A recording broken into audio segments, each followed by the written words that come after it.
आज हरतालिका तीज व्रत है। हरतालिका तीज व्रत में व्रत की कथा सुनना बहुत ही जरूरी होता है। मंगलदायी कथा आज हम सुनेंगे।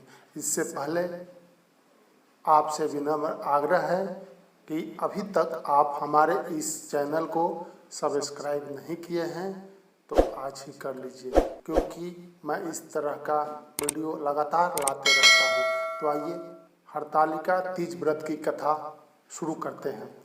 माँ पार्वती ने अपने पूर्व जन्म में भगवान शंकर को पति रूप में प्राप्त करने के लिए हिमालय के पास गंगा के तट पर अपनी बाल्यावस्था में अधोमुखी होकर घोर तप किया।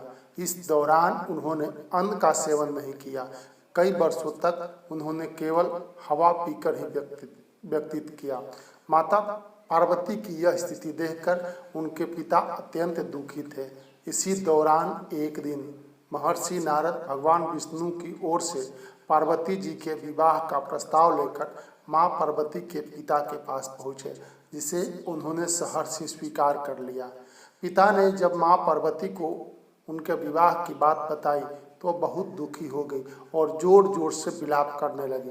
फिर एक सखी के पूछने पर माता ने उसे बताया कि वह यह कठोर व्रत भगवान शिव को पति के रूप में प्राप्त करने के लिए कर रही है, जबकि उनके पिता उनका विवाह विष्णु से कराना चाहते हैं। तब सहेली की सलाह पर माता पार्वती घने वन में चली गई और वहां एक गुफा में जाकर भगवान शिव की आराधना में लीन हो गई। भाद्रपद तृतीया शुक्ल के दिन हस्त नक्षत्र को माता पार्वती ने रेत से शिवलिंग का निर्माण किया और भोलेनाथ की स्तुति में लीन होकर रात्रि जागरण किया।